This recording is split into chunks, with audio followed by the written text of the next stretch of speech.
ende kwamene yachikanoti kusakunamira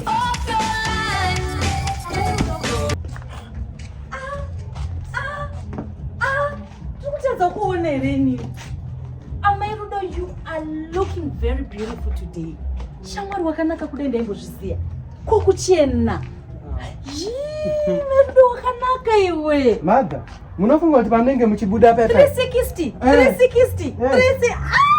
Munofunga kuti pai pamunenge muchibuda muchizvita makachena. Isu tete tichokutarisai kuti ana Madha.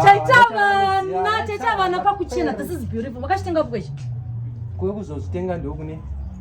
Munoda mfunga kuti ndinopfeka hembe inenge inonzi ndiye musangano kana wekunzi inonge akapfekwa nevanhu 455. Anyway, kumafungepi? Madha, muchindiona ndakadai. I'm a committee member. Committee member weipo. Madha, musarambe muchinipendera. Andinakira Tiri committee member wemuchato wababa namai Nyati. Usadaro. Mairudo wakapinda sei mukomiti iyoyo.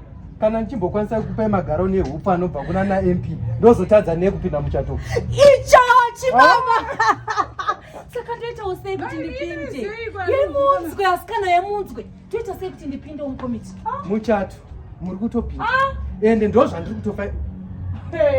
Kochi ndo mashura akayanikwa. Kochi chaiti. Mufushwa mashura nemhiripiri. Mashura ana Wanamera moyo. Mairudo. What? Ai. Kochiko. Yebe yangu yawapeka Mairudo ya matuna pa waya. Mairudo mnaita wane mimi. Mairudo matrende. Kuna yebe yangu naupeka kumchato wanyati nini Mairudo. Yebe mafika kuifeka kumchato wa Nyati family. Nenda rubozo ndapeka naja damuno manje hapa. Mairudo wati poa. Mnatrende kwembe. Waya, namba kumbira. Kushimamtindeni. Madha. Kushimamtindeni.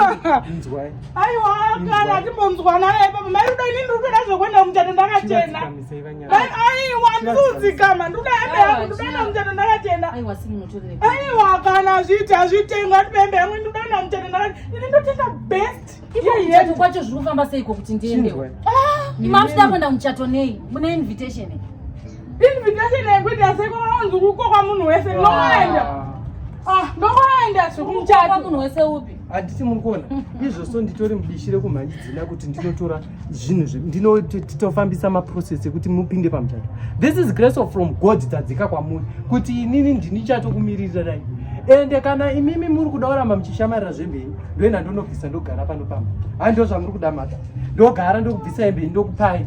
Asi zivai kuti musi wemuchato ndini change ndakamira padoor ndichitaipa mazita ndichiklika kuti uyu pinda iwe osara uyu pinda iwe osara. Padoor remuchato wana Nyati ndini change ndiripo. Jesus. Saka zvakwamuri kuti imimi muchiziva kuti mukuda kuita muda kutora hembenyu ndokupai ndogara pasi ndorara. Vasiye vaenda. Mati ndichaitorera. Aiwa vasiye vaenda vafambise zvinhu. Hembe yangu ndotenga imwe. Iyi hembe yakakugara. Mairudo fambisai mapepa tiwane kuti. Unoziva hembe yaina kana kumbondifita mufitiro waita Mairudo kudai so. Wondowabuda kuti go outside. Saka makutondinonodza. Chisarai. Inini chandikuda. Imi mamai motoona kuti mapinda namai ava vakudzikwa anozora mafuta. Utema uyu handiude unondinyadzisawo. Imimi Madha kwamunotora mafuta ebleaching yenyu ipaya. Mazuva masho masara ewaya ngaatsvukire ndoda kuona kuti unge semi. Inini handidi kufamba ndichiita unge vanhu vanonyadzisa. Kana muri kuda zvemurume mosara nemurume wenyu panapo. You are not forcing. Ini ndoda zvemuchato. Aiwa muchato ndowatiri kutoda Mairudo. Preparation. Hembe yamuchapfeka inofanira kutoita 300 and above ichienda mberi nekuti zvokunyaswa handimukona yandakapfeka iyi haisi yemunhu haisi yemhanga. Apa hembe wangondibaya moyo zvangu but achitora mina ndokutaka hembe kanofitana nepapo kana ndakatenga kekumuchato.